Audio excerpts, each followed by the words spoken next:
Hello two family, કેમ છો બધાને? જય માતાજી, બાપા સીતારામ। તો સાંજના 6 વાગી ગયા છે અને આપણે આવી ગયા છીએ વાડીમાં। તો જો હજી 6 વાગ્યા છે તો ઉનાળો ચાલુ થઈ ગયો છે, તો તડકો કેટલો બધો છે। જો હવે દિવસ લાંબો થઈ ગયો છે એટલે થોડોક દિવસ પણ વધી જાહે અને આપણે આવી ગયા છીએ વાડીમાં। તો હાલો વાડીમાં કાઢીએ છીએ હળદર। અમારે હળદર પાકી ગઈ છે તો બા હળદર કાઢે છે તો હું પણ આવી ગઈ છું।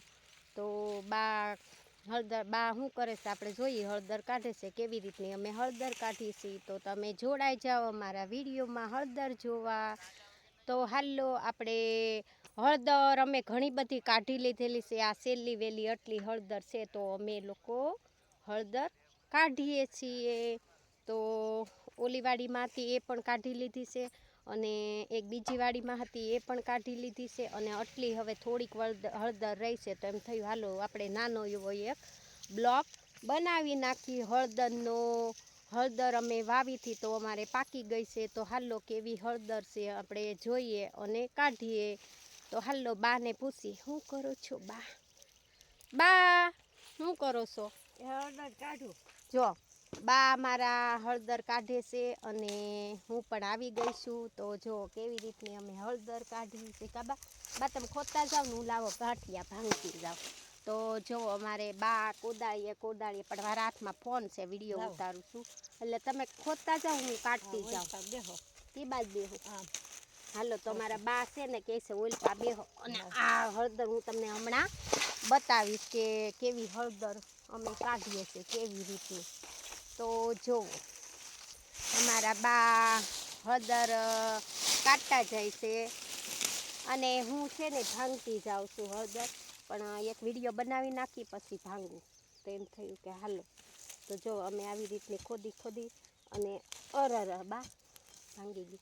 તો જો આવી રીતની પેલા આવા પાંદડા છે એ પાંદડા કાઢતા જવાના છે આમ, અને પછી હળદર કાઢતી જવાની છે। જુઓ તો અમારા બા હળદર કાઢે છે અને આ બધા પાંદડા છે તો આને છે ને બહુ અંદર હોય હળદર। તો જો બા કોહે હળદર કાઢે છે। આ જો નીકળી ગઈ હળદર, બહુ ઊંડી હોય ને કાબા? હા, બહુ ઊંડી હળદર હોય તો જો જેમ રતાળુની જેમ હળદર હોય છે અને બહુ ઊંડી હળદર હોય। તો જો બાઈએ અમારે ગાંઠિયો કાઢી લીધો છે, મૂળિયા હોતો। તો જો આ છે હળદર। તો અમારે હળદર સરસની પાકી ગઈ છે। ઓણ અમારે હળદર નહીં લેવી પડે, ઘરની હળદર ઘણી બધી થઈ ગઈ છે। તો બા ને આમ રહેવા દેવી, કાઢ નાખો ને। તો જો આવી રીતની હળદર કાઢવાની હોય છે। કેવી છે જો સરસ એકદમ કેસરી હળદર। જો કાઢી લેવાની, પછી આ ગાંઠ નીકળે ને એ આવતે વર્ષે સોંપવાની। હા, જો બા શું કહે છે સાંભળો। આવડી આ ગાંઠ આવતે વર્ષે સોંપવાની, એની હળદર બને। આની આ ગાંઠ છે ને આવતા વર્ષે સોંપવાની છે પાછી, એની પાછી આવી રીતની જ હળદર બની જશે। ચૈત્ર વૈશાખ મહિને ખાડા ગાળીને આમને ગાંઠ મેકી દેવાની। આમને ચૈત્ર વૈશાખે ખાડા ગાળીને ગાંઠ મૂકી દેવાની એટલે આવતા વર્ષે પણ હળદરનું કામ થઈ જાય। તો હળદર લેવી ન પડે। તો અમારે એટલી છેલ્લી વેલી હળદર હતી તો અમે આવ્યા છે એ હળદર કાઢવા, અને અમે ઘણી બધી હળદર કાઢી અને બાફી અને બધી સરસની કરી અને સૂકવી દીધી છે। તો આટલી હળદર રહેશે તો અમને એમ થયું કે હાલો આપણે બધા બ્લોગ બનાવીએ છીએ તો હળદરનો પણ એક બ્લોગ બનાવીને મૂકી દઈએ। તો અમારા બા કાઢે છે અને આ બધા પાંદડા છે ને કાઢવા પડે। ક્યાંક આખી ગાંઠ નીકળી જાય, ક્યાંક પાંદડા હોતી હોય। તો જો તગારામાં આટલી હળદર છે અને આ છે મૂળિયા, એના મૂળિયા આ બી કર્યું છે અમે, અને આ છે હળદર। હળદર તો અમે ઘણી બધી કાઢી લીધી। હું બપોરે રસોઈ બનાવતી હતી તો બા એક તગારું ભરીને તો કાઢી ગયા હતા હળદર।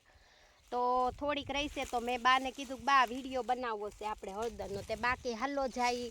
તો એમ થયું કે હાલો એક બ્લોગ બનાવી નાખી હળદરનો।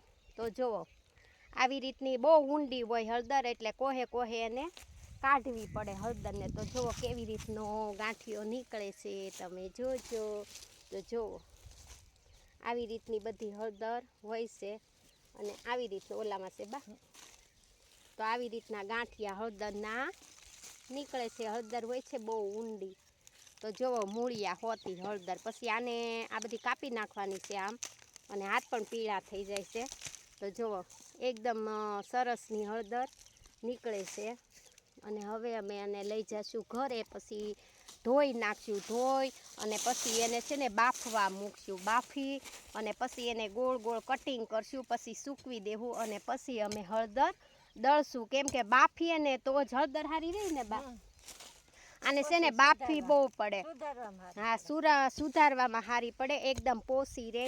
અને આને બાફીને તો એકદમ કલર એવો સરસનો થઈ જાય હળદરનો, સુગંધ આવે. આમ બાફતા હોય ને તો હળદરની સુગંધ આવે.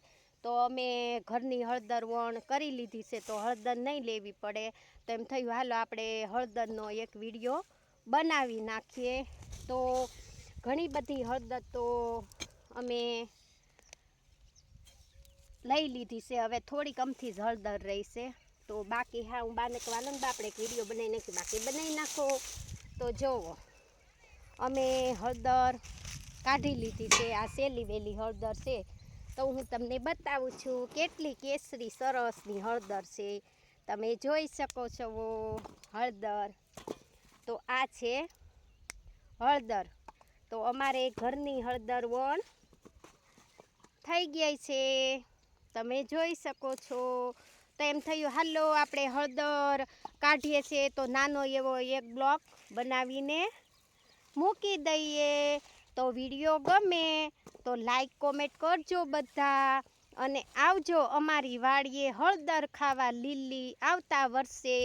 જય માતાજી, બાપા સીતારામ. વિડીયો ગમે તો લાઈક કોમેન્ટ કરજો અને અમને ગામડાવાળાને સપોર્ટ કરજો. તો બધાને જાજા કરીને જય માતાજી, બાપા સીતારામ.